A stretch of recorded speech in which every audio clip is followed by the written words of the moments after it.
বন্ধুরা দুঃখের কথা কি আর কমু আমার লগে এমন একটা ঘটনা হয়েছে জানো নি মানে তুমি কইও ঘটনাটা কি ঠিক হয়েছে নি। আমার একটা বাদেমা বন্ধু আছে হ্যাঁ কোম্পানির ঢুকছে ঝাড়ু দিত মানে কোম্পানির ভিতরে তার কাজ হয়েছে ঝাড়ু দিয়ন আর তার বেতন হয়েছে 4,000 আর তে যেই কোম্পানির ঢুকছে এই কোম্পানির ভিতরে আমি আগের তো কই মনে করো বিগত 5 বছর ধরে কাজ করতেছি মানে চাকরি করতেছি আর আমি হইছি ওই কোম্পানির ম্যানেজার আর তে হইছে এই কোম্পানির ভিতরে ঝাড়ু দিই না তার বেতন হয়েছে 4,000 আর আমি হইছি ম্যানেজার আমার বেতন হয়েছে 15,000 বুঝছো নি। তো হ্যাঁ আছে না 4,000 টাকা বেতন পাইয়া হ্যাঁ মানে লাইফে অনেক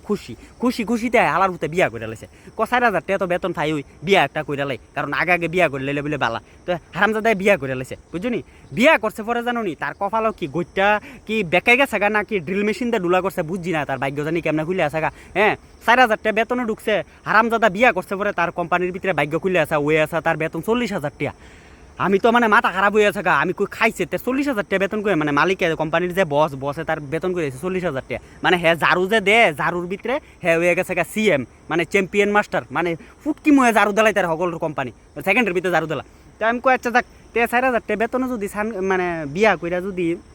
40,000 টাকা হয়ে জায়গা হ্যাঁ এত ভাগ্য খুলে তাহলে তো আমার বেতন হয়েছে 15,000 তাহলে আমি যদি একটা বিয়া করে লাই তাহলে তো বিয়ার পরে আমার বেতন হইব 1.5 লাখ পয়সা প্রচুর পয়সা। তা আমি না কিটা করছি আমি কই না আমিও একটা বিয়া করে লাই তার দেখা দিই তা আমি কই তাড়াতাড়ি বিয়াটা তো করে লাইলে বালা তো আমিও বিয়া করে লাইছি। বিয়া করছি পরে জানো নি আমার গুইটা আছে না আমার উল্টাইছে না আমি বিয়া করছি পরে আমার কোম্পানির চাকরিও শেষ